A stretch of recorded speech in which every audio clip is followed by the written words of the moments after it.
Hello and welcome to another masterclass video. So I'm working on my Puffin painting here. I want to put this foliage in here. I've already put these lighter plants here. Now we're going to do the leaves and I'm going to show you how I'm going to use darks to throw those forwards. Now, negative painting is sometimes putting a wash across a whole area and then picking out the shapes by going in between. I'm going to be a little bit more precise than that. I've chosen my colours. The colours in this painting are mostly quite cool, so I want a little bit of warmth, and I've got some sap green here, which will give me a light bright green, and where I can see the underneath of some of my leaves, I'm going to go in with those first. And I've got some paper towel here so that I can, if I need to, just dry my brush and take a little of that colour out. We want to keep this colour fairly light so that it shows up later on when we get the darks in.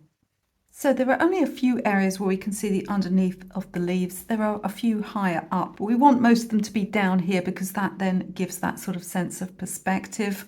And what I want to do now is concentrate on the inside parts of these leaves. They're kind of cup shaped. They're actually very pale around the outside. So I'm going to mix a little bit of my yellow in with my sap green, and then I'm going to drop in some phthalo blue. And even as I'm looking at this, I'm seeing more areas now which should have been painted in the sap, but that's always the case. You can kind of get lost in all of these little lines. It doesn't matter too much if you get everything in exactly the right place. I assure you nobody will notice. So what I want to do now, and we'll start on this one here, is I'm going to start by placing some of the original yellow that I used in this painting, which is the nickel titanate. So placing that around the outside. Now, it's not always the best colour for mixing from. It's a very opaque colour, but actually with these sort of thick waxy leaves, it's going to be just fine. I'll go in with my sap green. I don't want it to bleed right the way to the outside, so I'm just going to lift a little moisture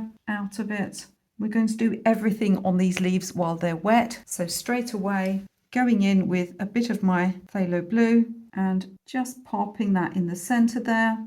And then if I want to, I can just use my watercolor pencil to get one or two veins. I'm not going to overdo this amount of detail. Some of them will keep quite plain, but adding detail to one or two of the larger ones will give the impression that those are closer to us. The ones up the top I'll keep simpler, and that will make them appear further away.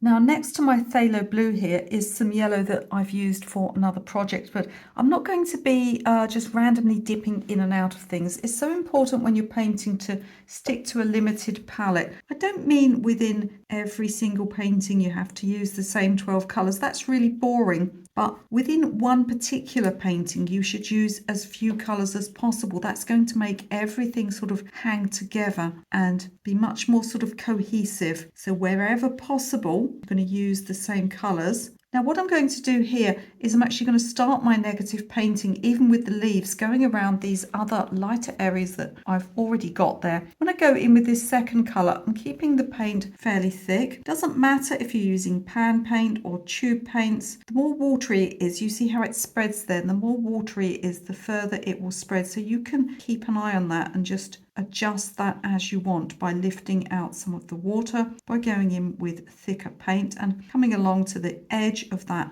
rock there, or at least part of the rock, and I'm just going to come around like this. And I've got some of these little buds. You see I've just drawn some of them to keep them white. Remember, the darker something is, the more it'll show up. You see I'll pick some of this blue up with barely any water. And that will mean that when I place it on the paper, it doesn't go very far. I don't want to go too dark here because the actual rock and dirt behind is going to be dark. So if that's gone on quite dark, because phthalo's a very strong colour, I can rinse and dry my paintbrush and then just spread and lift so that I don't go too dark. And I have room then to go darker in behind. I'm going to paint all of these leaves before we go in behind. So I've got most of the leaves done here. I'm just going to put a few more in, and I'll probably as well just put some more sort of plain green shapes just in behind. You want to fill in kind of as much of these areas as you can so that there's not too much painting sort of in between to happen later on. And we've just got a few gaps to fill in behind.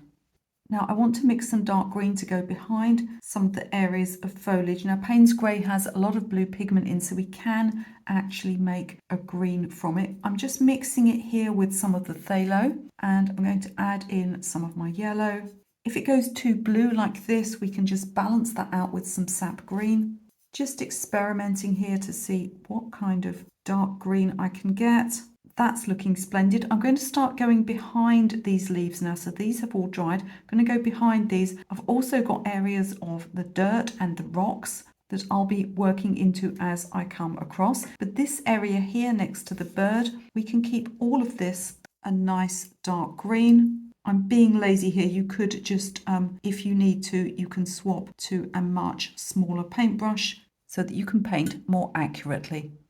So to get softness in this area here, I'm going to put some clean water down with a completely different paintbrush. You have to be careful here. This on its own you see it's starting to make a mark. So what we can do is with a very dry brush, just sweep along that edge there. And then I'm going to come in with the green, and we should be able to get this sort of bleeding in effect so that I have softness here. And then I'll bring the paint down and continue painting in as before. I've come off the water there, so I'm just going to bring that in and we get this lovely soft effect. So as I come down, you see that the idea is to get darks in behind the leaves without them looking too flat, so we can blot them. They're also not too bright. You want to be sure that the colours at the front are the ones that are coming forwards. And I've also got various other areas of rock here. Now I realise I haven't shown you some of those. That's because these videos are not long enough to include every part of the painting. We're just concentrating on showing you how to do these negative shapes today. I am hoping to make this Puffin available as an online class, as in one of my mini courses. They're very reasonably priced. And if you're on my mailing list, you'll get a discount. If you're in my Facebook group, there's always a discount basically when a new online course goes up. And as long as you watch my social media or are on my mailing list, then you'll find out about those. I've also got some free courses, so don't forget to go into that video description, have a look at those free courses, and that will also sign you onto my mailing list. And nobody gets spammed. Just once a week or so, there's a little email that gives you links to free YouTube tutorials and tells you about anything else that I'm doing. And if you missed any of the other videos in this masterclass series, like the drawing of the puffin or the fading in the blue background, I'll make sure that those are linked in the video description too. So I've put most of the grey sort of rock areas in and the dark green areas now. So I've got this lighter area here, and this is going to be the dirt, the sort of the brown area. And in certain parts of the painting, there's kind of a hard line where this brown comes in front, but then there's other areas where it's kind of indistinct. So up here, I can just start painting with the brown and go behind these areas. But down here, I almost want to, as I've faded in here, I want to almost fade the green into the brown. So I have swapped to a smaller brush. I've got a size 6 brush now, and I'll start going. Let's start here. So I've still got those pencil marks to show me where to go around, and some of these are actually, these little buds, I've actually left them white. It's always good to have areas of colour that sort of almost repeat, and by having some white not just on the bird but also above the sky and in the buds, it's going to bring everything together. So I'm going to go around here, and then I'm going to just rinse my brush and go into the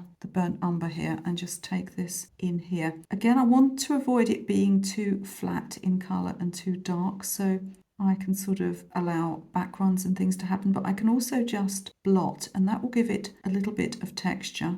And that texture ends up looking very much like dirt, so I can just go like this, and I'm going to continue to work round, going between the green and this cool brown. And then as I get further away from the bird, I'll make sure that I'm going entirely into brown. And I'm actually thinking in the bottom part of the painting of doing some sort of some blown lines with a straw.